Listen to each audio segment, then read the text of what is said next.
Pardon, c'est en direct. J'ai loupé le compte à rebours cette fois-ci. Désolé, bonsoir. En direct ce soir pour le 17e live avec vous-même.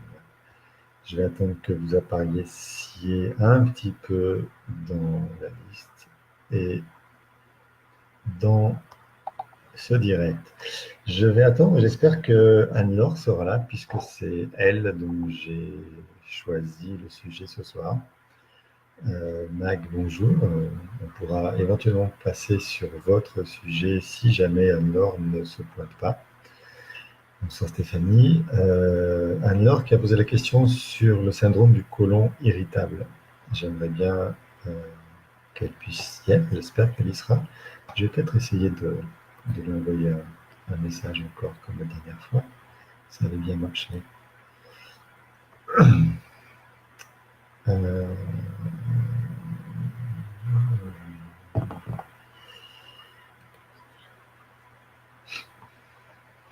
je vais arriver. Les autres. Okay.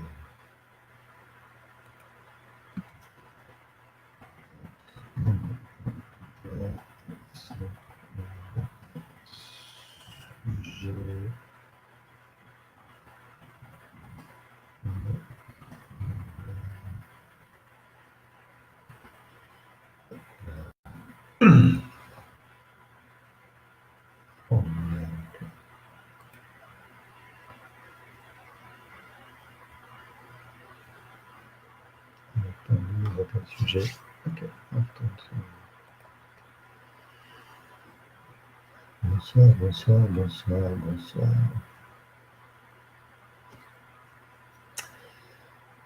Donc ce soir, a priori,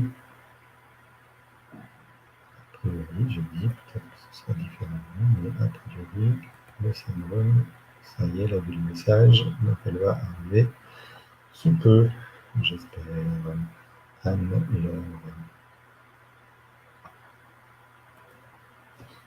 Pourquoi celui d'Anne-Laure? Parce que c'est le premier que j'ai reçu.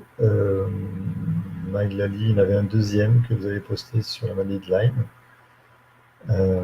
Ce deuxième sur la maladie de Lyme n'a pas plus été liké que le premier sur le côlon, donc j'ai pris le premier et je vais reposer la question pour la maladie de Lyme plus tard. Je note pas dans ma tête, ça fait 17 fois que je le fais, j'ai eu plein de propositions depuis. Je n'ai pas traité la totalité, bien sûr. Si vous voulez que votre sujet soit remis en avant, qui n'a jamais été traité, allez-y, posez-le et traitez-le. Et il sera traité. Bonsoir Caroline. J'ai envoyé un message à Anne-Laure qui nous parlait de syndrome du côlon irritable. Vous êtes un petit peu en ligne là. Est-ce que quelqu'un d'autre que Anne-Laure aurait eu ce souci de problème de côlon en général? Ça peut tout vouloir dire. Ok, côlon. Le côlon, vous savez, c'est ce qu'on appelle le gros intestin. Physiologiquement, je vais mettre sur moi, ok, il part à droite, juste au-dessus de... Ah, Anne-Laure est là, parfait. Bon, Anne-Laure, c'est parfait, on va avoir votre sujet à vous qu'on va traiter. Merci de nous avoir rejoints. Je disais donc qu'anatomiquement, le côlon part à notre droite, juste au-dessus de l'appendice, qui fait l'appendicite, vous savez. C'est la fin du système intestinal, la presque fin, parce qu'après lui, il y a le rectum. Mais dans le côlon se divise en trois parties. Un côlon ascendant, parce qu'il monte, en fait, jusque sous nos côtes. Après, il traverse, c'est ce qu'on appelle le côlon transverse, et il va redescendre pour finir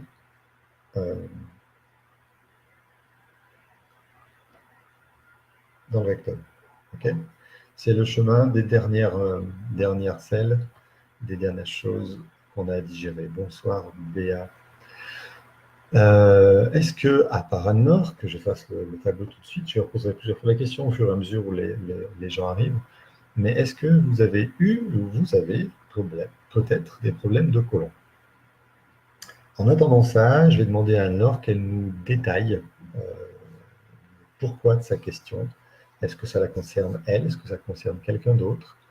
Et on va faire ce soir plutôt une partie décodage biologique. On n'est plus sur du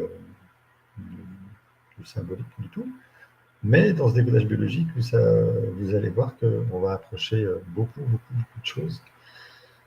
Le côlon fait partie de notre système digestif. Il est donc, comme tous nos organes, je vais dire, important pour notre survie. Et il va globalement parler. Tiens, il va parler de quoi d'ailleurs? Je vais m'amuser un peu. Alors, ceux qui savent, vous pouvez laisser les autres parler aussi.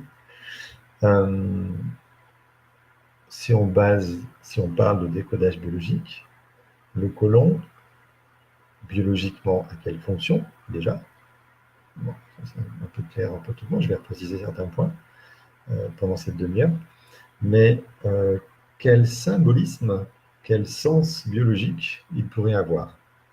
Je vous rappelle que le sens biologique d'un organe, ça va permettre de trouver quel est le conflit émotionnel que cet organe va régler à travers nous, j'ai envie de dire, à travers notre biologie. Donc, pendant que Anne nous explique un petit peu plus en avant sa question sur le syndrome du côlon irritable, est-ce que quelqu'un d'autre? Ça me concerne, oui, depuis ma séparation en 2006. Bien, eh bien, on a déjà un sens. Alors, je vais d'emblée poser le truc, ok? Encore une fois, je suis en live, hein, je vous montre, ça concerne l'autre. Magali, de ce qu'on n'arrive pas à digérer.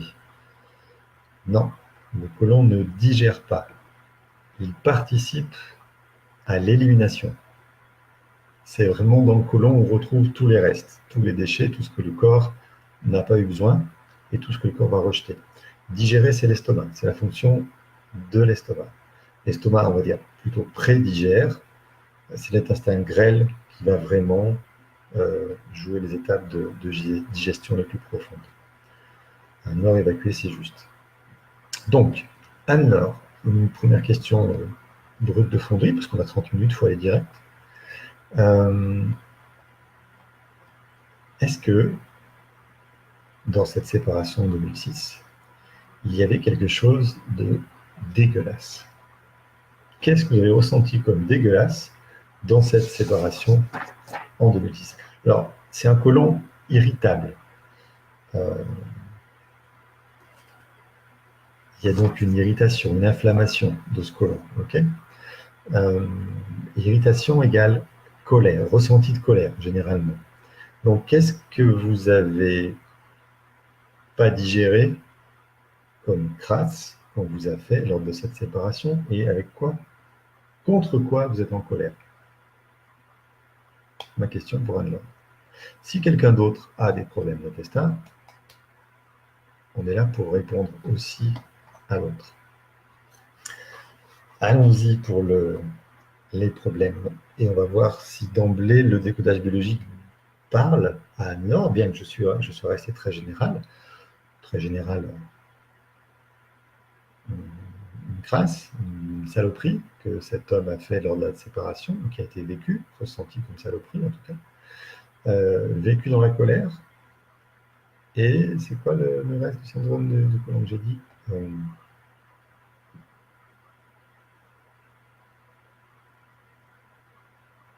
Voilà, crasse, saloperie. Ça parle de quoi dans cette séparation?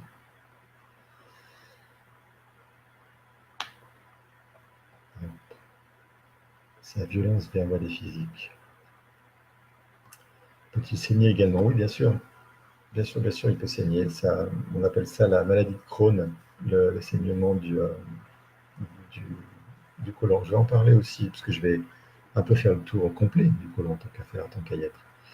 Donc, Anne-Laure, sa violence verbale et physique, ça a été ressenti comme dégueulasse, c'est ça? Le côlon, c'est vraiment ce qui transporte, pardonnez-moi, mais la merde. C'est vraiment dégueulasse ce qu'il y a dans le côlon. Dans l'intestin grêle, pardon, juste avant lui, Bonjour Lola. Il y a tout ce qui est encore, on va dire, encore digérable, dont on peut encore assimiler quelque chose. L'estomac commence la digestion, il prépare le bol alimentaire pour être envoyé dans l'intestin grêle, et l'intestin grêle va assimiler, tout au long des 9 mètres qu'il fait chez un adulte, 9 mètres de longueur, l'intestin grêle va permettre l'assimilation de tout ce qu'on a avalé. Donc l'assimilation, c'est-à-dire la récupération des vitamines, des sels minéraux, etc., etc. Dans le côlon, lui, c'est juste un transport mécanique de ces déchets-là. C'est pas la poubelle, mais pas loin de la poubelle du corps. On va retrouver tous les déchets dont notre corps n'a pas voulu, simplement parce que c'est pas digérable, on peut plus rien tirer, il n'y a plus de matière organique intéressante pour notre biologie. Je reviens au côlon ascendant. Rappelez-vous, à droite, qui monte jusque sous les côtes. Il traverse, le côlon transverse, et il redescend, pour ceux qui n'avaient pas vu. Ce côlon ascendant va nous parler pardon, d'histoires qui viennent de nos ascendants, justement. C'est l'histoire de nos ancêtres. Si vous développez des polypes dans le côlon ascendant, ce sera des histoires, des crasses et des saloperies vécues chez vos ancêtres. D'accord Donc, une histoire transgénérationnelle. Le côlon transverse nous parle des histoires et des crasses vécues avec nos collatéraux, nos frères, nos sœurs, généralement, parce que c'est eux qui vont nous toucher. Okay, les amis nous touchent que s'ils ont un lien avec nos frères et nos sœurs, ils sont représentants de nos frères et nos sœurs. Le côlon descendant nous parle de nos descendants. D'accord, c'est facile. Hein, je digérais trop vite. Il manque un temps, il manque quelque chose, je ne comprends pas la question. Alors, je digérais trop vite, c'est j'ai digéré trop vite ou je digérais trop vite? Ou j'ai digéré trop vite cette histoire? Je vais préciser la question. Ma question, celle que je vous ai posée, c'est est-ce que c'était vraiment ça, sa violence verbale et physique, qui était dégueulasse? En 2006, ça fait 12 ans quand même, hein, donc c'est toujours pas digéré. Clairement, c'est toujours pas évacué, on va dire. C'est toujours. Donc en trouvant le petit truc, ce serait intéressant. Quelle colère n'a pas été exprimée, quelle colère n'a pas été entendue, c'est ce qui rend le côlon irritable.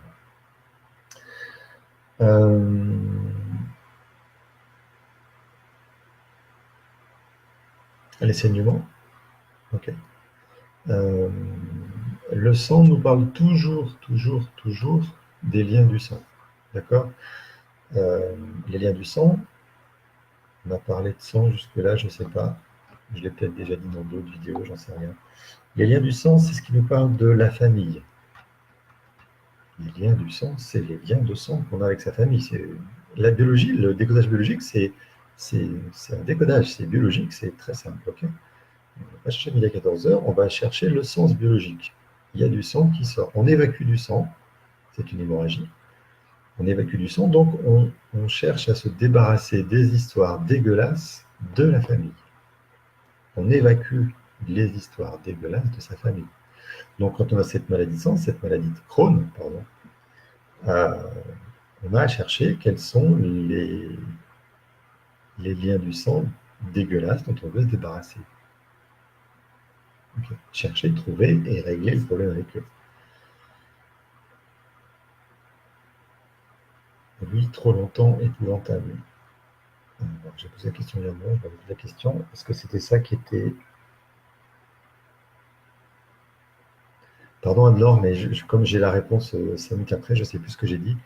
Et là, oui, trop longtemps, épouvantable, c'était quoi? C'est par rapport à c'était dégueulasse, ça a duré trop longtemps ou vous mettez trop longtemps à digérer? Il faut être plus clair, on est en direct, mais voilà, essayez de synthétiser plus ça, sinon on ne va pas pouvoir avancer sur le sujet. Euh,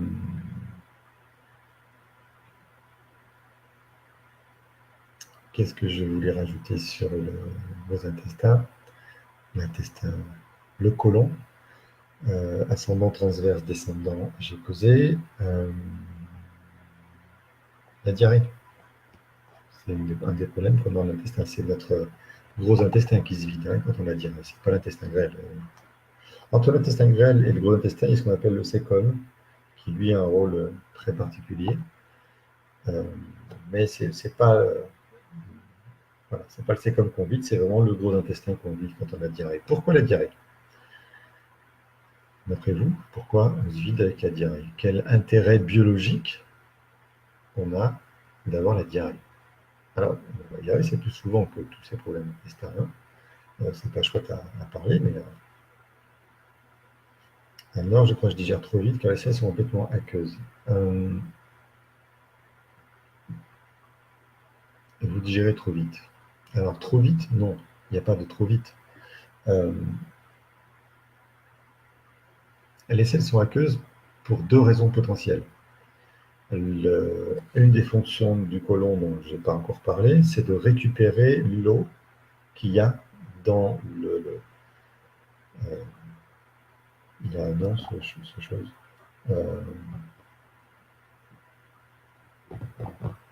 Ce texte bol alimentaire, en fait. Non, c'est pas cracra, c'est complètement naturel. Le caca, c'est pas sale.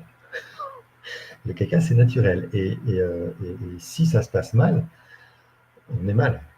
Okay, d'ailleurs, l'expression qu'on pose aujourd'hui aux gens quand on les rencontre, ça va. En fait, c'est pas ça va la santé. Non, c'est ça va, tu vas bien à la selle. C'est quelque chose qui vient du Moyen Âge où on s'inquiétait beaucoup de comment ça va à la selle. Est-ce que ça va bien? Ça va, c'est est-ce que ça part bien? Parce qu'une constipation, c'était terrible. Une occlusion intestinale, c'était affreux. On ne savait pas s'en sortir et on en mourait. Et, et donc, l'intérêt porté aux gens, c'est est-ce que ça va? Donc, est-ce que tu vas bien faire caca correctement?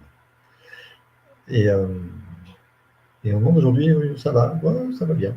Mais en fait, ça va bien, c'est un autre sens biologique, et en tout cas chez nos ancêtres du Moyen Âge. Donc, c'est pas cracra, c'est complètement biologique et c'est OK. Il y a des gens qui souffrent de ça et c'est terrible de souffrir de ça parce que c'est très handicapant. Je parlais des selles complètement aqueuses. OK. Donc, le rôle du gros intestin, c'est de récupérer les dernières gouttes d'eau. Et c'est assez souvent pour ça qu'à l'inverse de la diarrhée, qui est elle très très très liquide, on garde cette eau. On veut récupérer le maximum d'eau, l'eau représentant toujours dans tout notre corps nos repères de vie, garder le maximum d'eau des selles, donc être constipé, c'est la manifestation biologique de je garde l'eau. Garder l'eau, c'est je ne veux pas perdre la moindre goutte de repères. J'ai besoin de ces repères-là. Au contraire, des selles très aqueuses, la diarrhée, alors, quand c'est de la diarrhée, on parle vraiment de diarrhée, mais les selles très liquides, c'est je me débarrasse de ces repères. J'en veux pas, je fais filer très très vite. Cette crasse que j'ai été forcé d'assimiler dans mon intestin grêle, il faut qu'elle passe très très vite dans le côlon, qu'elle s'évacue très très vite, et pour ça, les selles sont liquides. Sinon, c'est pas rapide. Sinon, ça prend le temps que ça prend. D'accord? Les selles aqueuses vous permettent d'évacuer plus vite cette crasse. Donc, si c'est vraiment autour de cette séparation, en 2006, je vous invite à voir qu'est-ce que la violence verbale et physique, hein, c'est ça que vous avez écrit, ouais. La violence verbale et physique vous rappelle de votre histoire. Parce que cet homme, dans cette violence verbale et physique, est juste venu appuyer sur quelque chose qui était déjà chez lui. Ça, je pense que vous avez commencé à le comprendre maintenant au bout de 17 émissions, c'est que quand on ressent quelque chose, c'est une blessure qu'on a chez nous, et c'est une blessure qui n'est pas évacuée.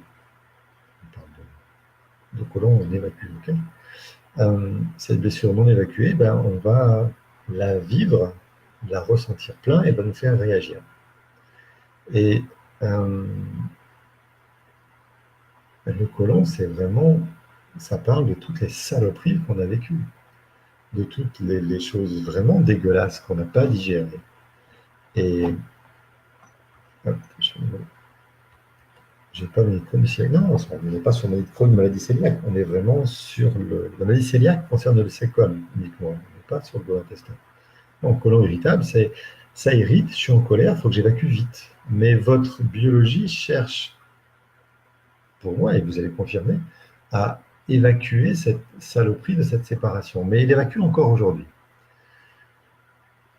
J'ai pour habitude de regarder aussi du côté familial ce qui s'est passé.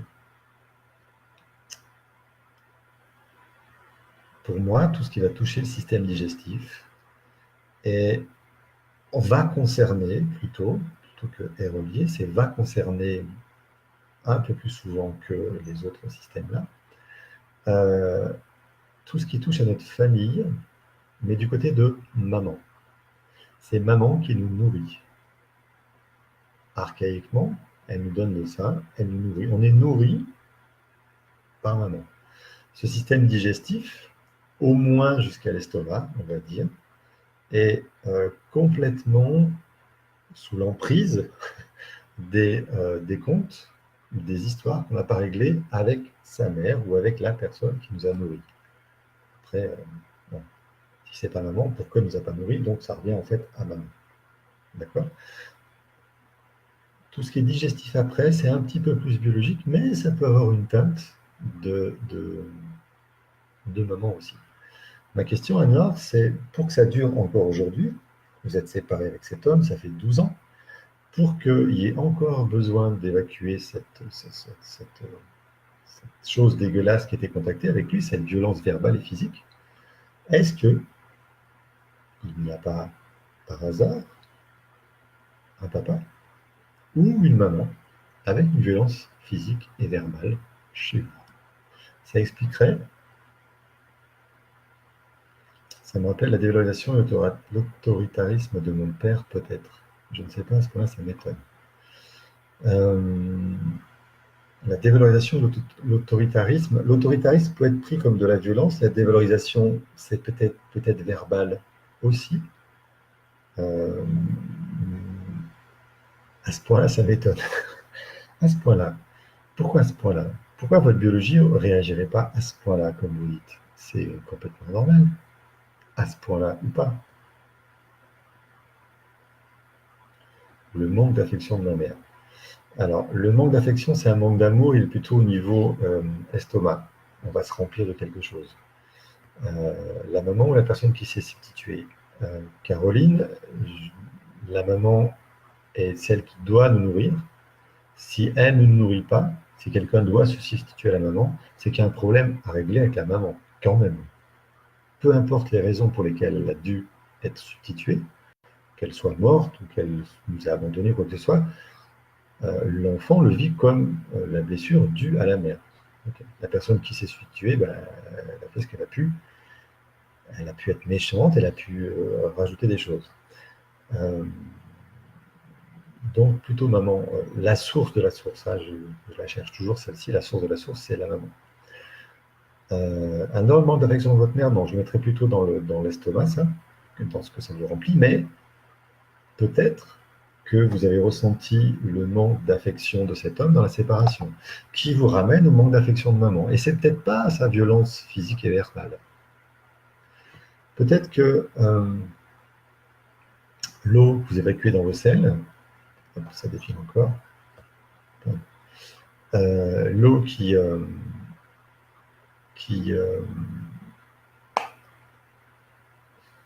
évacuée dans vos selles, c'est justement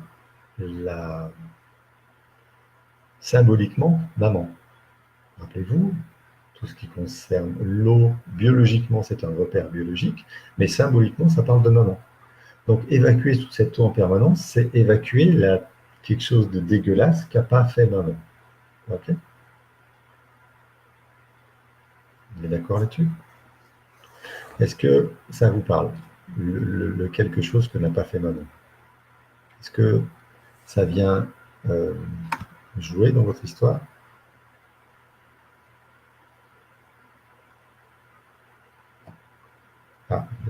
des renvois chez les autres. Ça veut dire regarde le reflet quand tu seras connecté. Oui, bien sûr, il y a des choses pour tout le monde. Et c'est pour ça que je reste très général sur le colon pour que ça puisse parler à tout le monde. Et si ça ne parle pas à tout le monde, si c'est un cas très précis, on parle d'un cas précis, mais après on change tout le reste. Donc, ça va.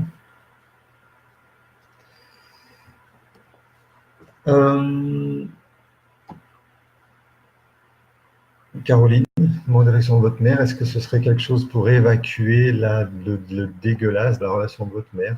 Ça pourrait être ça. Après, c'est ce qui doit vous parler émotionnellement le plus fort, ce qui va vous toucher le plus fort. Cet homme, quand il y a la séparation, il est violent verbalement et physiquement. Peut-être c'est papa. D'accord, dans ce cas-là, on va chercher à travailler.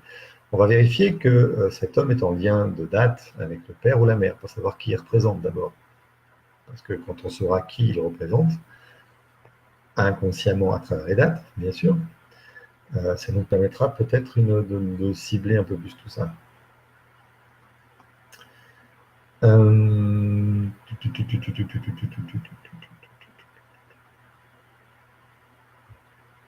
Quoi d'autre à vous dire sur le...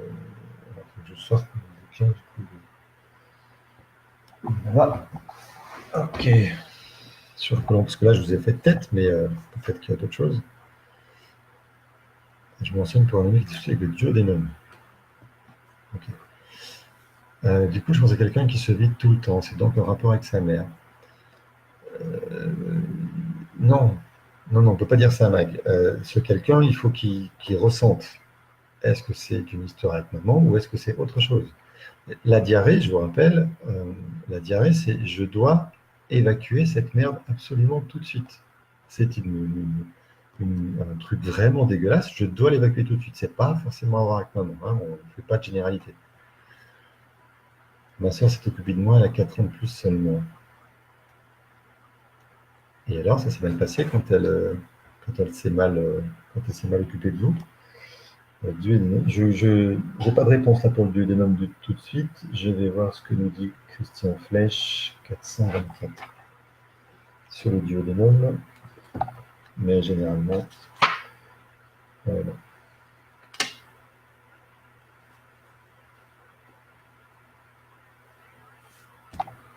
Ben, je suis désolé, mais il va pas mal. C'est pas dans l'index. Le colon, je n'ai pas regardé.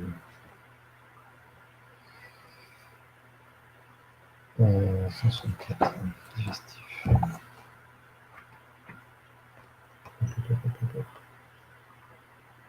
Ma mère a perdu son papa à 4 ans. Ça peut être vécu comme dégueulasse, oui.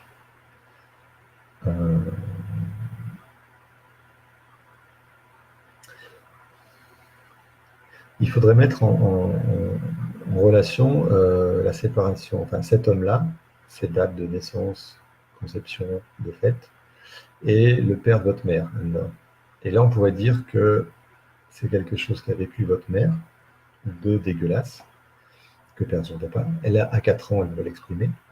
Vous, quand vous revivez cette séparation, vous retouchez ce truc dégueulasse puisque cet homme part. C'est à nouveau une séparation.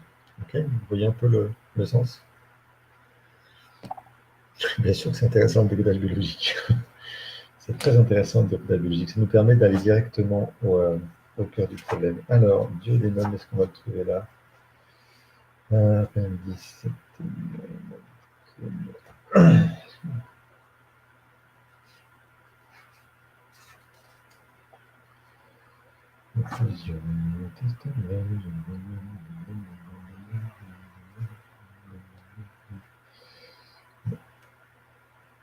Je ne suis pas pancréas, c'est trop, ça n'est plus dans ce système-là. Donc on va rester plus dans le simple. Je disais colon, 164.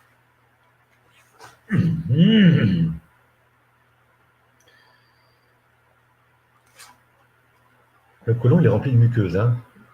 C'est important ça parce que c'est la relation à l'extérieur, la muqueuse en décodage biologique.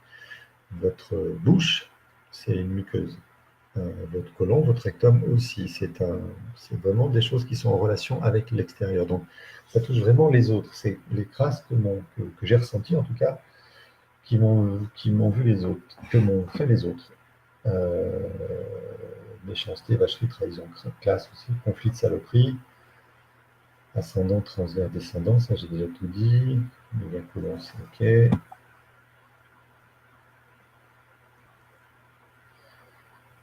La maladie cœliaque, c'est plutôt c'est impossible à digérer et à accepter. Okay, c'est beaucoup trop dégueulasse, la maladie cœliaque. C'est vraiment un truc. Oui, mes deux parents ont perdu leur père. Là, c'est joli pour Anne-Laure. Mes deux parents ont perdu leur père, donc quand le père de mes enfants est parti, j'ai trouvé ça dégueulasse. Ça vous touche, ça? Aujourd'hui, vous trouvez ça dégueulasse? C'est-à-dire que le père de vos enfants est parti, c'est la séparation. J'avais pas fait le lien, forcément, j'avais pas le lien avec le père, mais si le père de vos enfants part, ça vous ramène le côté dégueulasse d'avoir été abandonné par, pas vous, hein, vos parents abandonnés par leurs parents, par le père. Vous choisissez un homme qui va se séparer de vous et c'est dégueulasse. Et est-ce que ce père, aujourd'hui, est présent pour ses enfants?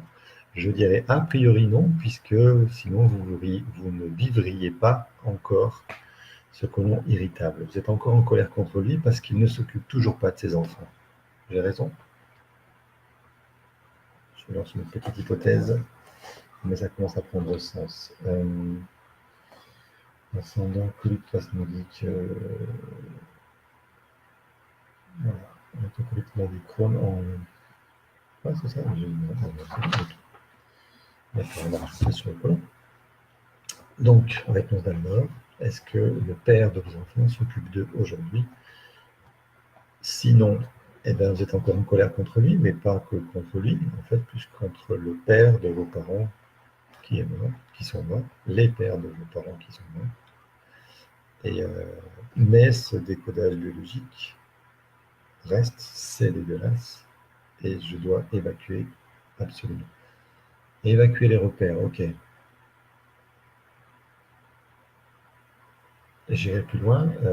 S'il ne s'occupe pas de ses enfants, est-ce que vous auriez l'envie de le sortir de votre vie, qu'il disparaisse? Les enfants étaient tout jeunes comme mes parents disaient perdre leur papa. Ok. Ma question alors, est-ce que le père de vos enfants s'occupe encore d'eux aujourd'hui? S'occupe assez bien d'eux aujourd'hui? Ou est-ce qu'ils sont toujours sans leur papa? Le papa dans le sens papa idéal, bien sûr. Alors, même pas papa idéal, mais papa présent. À mon avis, non. Si vous êtes encore dans ce colon irritable, c'est que c'est mieux réveiller ça et c'est encore actif dans votre vie à travers ce que vivent vos enfants. Merci de confirmer. D'autres questions sur colon, digestion, tant qu'on est dedans. 33 minutes, je ne vais pas commencer tout de suite, donc je vais laisser filer encore 5 minutes, 5 ou 10 minutes. Si vous avez d'autres questions, les polypes, c'est les cancers. Alors, les polypes de l'intestin. Anne-Laure qui me dit oui, ça prend sens. Le père de mes enfants est à 350 km. Elle les voit seulement pour les vacances scolaires, la moitié. Ah. Et donc, vous trouvez ça dégueulasse pour vos enfants, de la part de cet homme. Donc, est-ce que vous avez envie qu'ils disparaissent de votre vie? Des fissures. Alors, les fissures de notre intestin, non. Les fissures anales, oui, mais là, ça parle de l'anus et ça parle la même chose. Caroline, j'ai bien lu votre question, votre décodage sur le duodénum, mais je n'en ai pas à vous proposer ce soir. Je n'ai pas eu le cas, je n'ai pas étudié ça à fond, et dans le livre que j'ai sous la main, on n'en parle pas, donc pour l'instant, j'en ai pas. Le décodage sur le même principe. Alors, il faut avoir un peu de bouteille pour le faire, mais pour être sûr de ne pas se tromper trop. Et si c'est pour un ami, vous ne pourrez pas répondre à mes questions de toute façon, donc on va mettre ça de côté. Mais voilà, si votre ami vous pose des questions après. Papa loin, loin, mais ça passe bien, ça se passe bien quand il voit ses enfants. Ok, il les voit combien? La moitié des vacances scolaires. C'est un bon papa ou c'est un mauvais papa? Et c'est lui qui est parti? C'est lui qui est parti ou c'est lui qui a été éloigné? Attention, deux choses différentes. Deux choses différentes et deux choses qui vont résonner différemment. A priori, c'est lui qui est parti, je dirais, vu comme ça. Et c'est ça qui est dégueulasse, qu'il soit parti loin de ses enfants, qu'il ne soit pas présent. Donc il est absent. Là, l'immense majorité du temps. Les vacances scolaires, c'est 15 semaines. 15 semaines, la moitié, ça fait 7 semaines. 7 semaines sur 52. Un septième. Un septième du temps, il passe avec ses enfants. C'est normal, ça? Non. C'est pas à la place du père. C'est pas un septième du temps. Non, pour moi, le père est vivant. Je n'ai pas pris les enfants de leur père. Ok. Est-ce que c'est un mauvais père? Entre nous. Uniquement entre nous. On n'est pas nombreux. Uniquement entre nous, est-ce que c'est un mauvais père? Si c'est un mauvais père, ça prend sens biologiquement d'évacuer ses repères. L'eau, c'est les repères. D'accord? J'ai dit les repères biologiques. Mais quand on prend le sens littéral du mot repère, c'est le nouveau père. Peut-être que ces sels liquides, c'est pour mieux évacuer ce mauvais père qu'il est maintenant pour ses enfants. Si vous considérez mauvais, si vous admettez que vous avez fait le mauvais choix de cet homme en tant que père pour vos enfants, parce que ça vous demande aussi, ça demande parfois à des gens un effort pour considérer que, pour accepter d'avouer en tout cas qu'ils ont fait un mauvais choix. Donc, effectivement, quand vous le rencontrez, il est génial, il est merveilleux, il est sexy, il est intelligent et il vous rend tellement belle, mais vous l'avez choisi. Et vous avez choisi de faire des enfants avec lui, et pas un, visiblement plusieurs. Donc, il y a des moments, c'est vraiment des choix conscients que vous pouvez peut-être pas arriver à vous reprocher. Donc, reconnaître que c'est un mauvais père, c'est parfois pas simple pour tout le monde. Les spasmes intestinaux. Les spasmes, c'est la contraction musculaire, parce que le côlon, il est rempli de muscles, en fait. Hein, c'est ça qui fait avancer les selles. Il y a un mot pour ça que j'ai zappé. Le péristaltisme du côlon.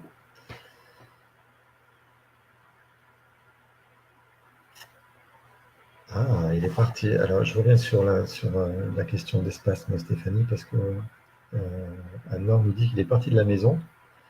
Puis, des années plus tard, je suis allé en Belgique. Du coup, je les ai éloignés de leur père pour vivre ma vie. Donc, c'est pas le père qui s'est éloigné, c'est vous qui vous êtes éloigné. C'est vous qui avez privé de cette façon-là pour vivre votre vie, ce qui est tout à fait entendable, euh, vos enfants de leur père. Okay.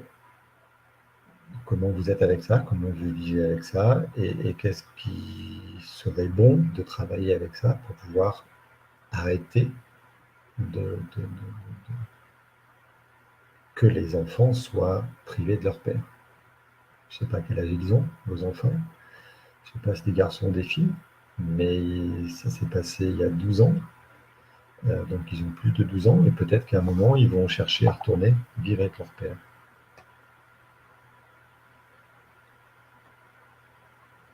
C'est vrai, je me sens coupable d'avoir choisi cet homme comme père. Ok.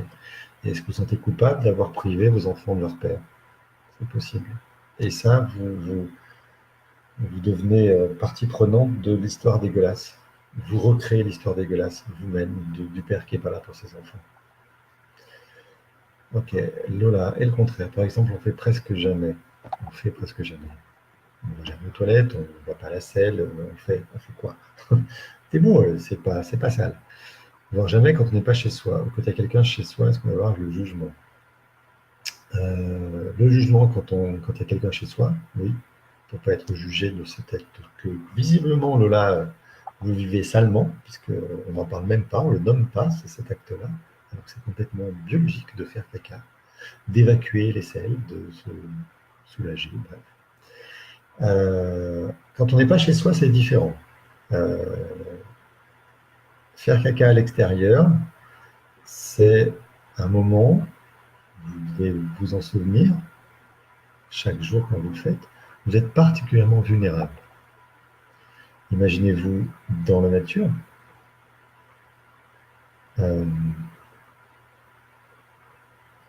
chez l'homme préhistorique, en train de faire caca. À ce moment-là, est-ce que vous êtes en sécurité? Non, pas du tout. Vous êtes complètement vulnérable. Et le moindre loup qui passe dans le coin, attiré par l'odeur en plus, vous croque. Donc, quand on n'est pas chez soi, on n'est pas en sécurité. Et il y a cet endroit archaïque qui vous rappelle, je suis en danger, donc je ne vais pas faire. Comme ça, je protège un peu ma sécurité. Après, il y a une histoire de place. Certains animaux, beaucoup d'animaux, vont faire caca pour marquer leur territoire. C'est les limites. C'est ce qui va imposer limite. C'est l'urine, d'accord, sur certains. Mais ça passe aussi par les selles parce que c'est notre identité. C'est ce qu'on va créer. Le stade anal, c'est le stade où on va connecter à notre identité. Et aller faire caca, c'est aller poser notre identité. Et on n'est pas chez nous, on n'a pas le droit d'aller poser notre identité. Donc on ne fait pas. Okay, il peut y avoir plusieurs choses. Après, qu'est-ce qui vous parle à chacun? Le décodage biologique propose plusieurs pistes. Donc c'est vos pistes à vous qui vont vous parler à vous. J'ai une métaphore qu'on m'a donnée et que j'aime utiliser sur le décodage biologique. Le décodage biologique va nous donner le nom de l'autoroute. Okay, le côlon, c'est dégueulasse. C'est l'autoroute dégueulasse. Okay, mais pour trouver le conflit qui déclenche la maladie, il faut savoir sortir à la bonne sortie d'autoroute. Okay, il y a un numéro de sortie particulier. À la sortie, on va rentrer dans la bonne ville. C'est peut-être pas la première, c'est peut-être pas celle de droite, mais celle de gauche. Okay, quand on sort dans la bonne ville, vous retrouvez la bonne rue, pardon. Et dans cette rue, il faudra rentrer dans le bon immeuble. Dans cet immeuble, il faudra aller jusqu'au bon étage et trouver le bon appartement. Vous voyez, hein, on est loin de l'autoroute, hein, on est dans le bon appartement. Dans l'appartement, il faudra trouver la bonne pièce, parce qu'il n'y a que dans la bonne commode et dans le troisième tiroir que se cache le conflit émotionnel. Donc en partant de l'autoroute, c'est dégueulasse, pour arriver à trouver le tiroir dans lequel est caché le conflit émotionnel, c'est un grand travail qu'on va faire très, très, très particulièrement avec chacun. Là, avec Anne-Laure, on a des pistes et on tombe maintenant sur la culpabilité. La culpabilité de quoi? Pas d'avoir choisi comme père, pas mal. Mais la culpabilité, c'est pas digestif, c'est vraiment dégueulasse. Et l'histoire, c'est dégueulasse, c'est dégueulasse de...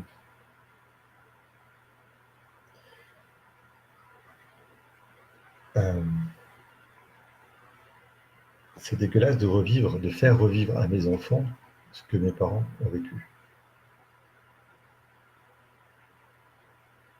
Responsable de l'éloignement, d'accord, et probablement que vous vivez tous les jours ce côté dégueulasse d'éloigner, enfin pour vos enfants de ne pas avoir leur père.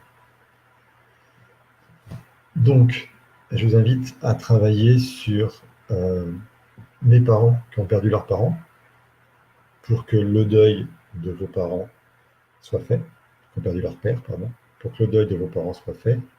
Ainsi, vous n'aurez plus à revivre ça dans votre vie tous les jours. Pourquoi vous revivez, à votre avis? Question animale. Pourquoi vous vous mettez dans cette situation où vous êtes au contact du drame de vos parents tout le temps? Ça a quel sens biologique? Ou ça a quel sens familial, si je peux vous aider un petit peu? Eh bien, je ne vais pas attendre la réponse parce qu'on est déjà à 45 minutes, mais je vais vous la donner. La loyauté. Si vous ne soulagez pas vos parents de leur peine, si vous ne la vivez pas tous les jours, cette peine d'être au contact d'enfants qui ont perdu leur père, vous n'êtes pas loyal à vos parents. Et c'est par loyauté que vous faites ça. Encore une fois, cette fameuse loyauté familiale. Remontez la source du drame. Papa meurt pour maman, papa meurt pour papa. Résolvez le drame chez vos parents par rapport à leur père. Et vous verrez que ça va largement s'adoucir pour vous par rapport aux enfants, et qu'il y a peut-être même des choses qui vont se passer. Et je me sens abandonné aussi. Alors là, abandonné, c'est plus qu'est-ce que vous portez de vos parents. Mais bref. On va conclure sur ça. Je tiens à faire des vidéos pas trop longues pour que les gens aient envie de les regarder, parce que voilà, le but c'est que ça soit regardable après et que ça aille très vite. Je vous remercie pour votre participation de ce soir encore. Samedi prochain, on est le 17. Pardon, lundi prochain, on est le 17, donc je ne serai encore là pour le 18e live avec vous-même. Et d'ici là, j'aurai réfléchi à ce que je fais pendant les vacances de Noël, 17, 24. Je ne serai pas là le 24 décembre, je crois, ni le 31. Le 7 janvier, on verra. Peut-être que la semaine prochaine, pour le 18e live, ce sera le dernier de l'année. Je vous invite à poser, à diffuser, à ce que les gens puissent avoir aussi des réponses et des ouvertures, et me poser tous vos problèmes très très particuliers et personnels. Ah, j'ai zappé la réponse à qui? La réponse à Stéphanie, les spasmes intestinaux. Je disais que c'était le péristatisme qui faisait avancer les selles dans le gros intestin. Les spasmes, c'est une contraction très forte qui peut être due aux selles qui sont trop dures, donc plutôt une constipation. Alors, les spasmes, s'ils sont intestinaux, on est d'accord, vraiment spasmes intestinaux. Hein. Selles trop dures, constipation, il faut énormément de muscles pour déplacer ces selles-là. Ça fait mal. C'est un résultat des selles trop dures, donc de la constipation. Donc, je veux récupérer le maximum de repères parce que je suis en manque de repères. Ou alors, je veux garder ce qui est sale. Je veux avoir le temps biologiquement de trier le plus loin possible et de garder tous les petits micro-bouts de vitamines et de minéraux qui sont encore dans mes selles. Donc, je fais traîner la digestion. Voilà pour aujourd'hui. Merci à vous tous et toutes d'avoir participé, et à la semaine prochaine.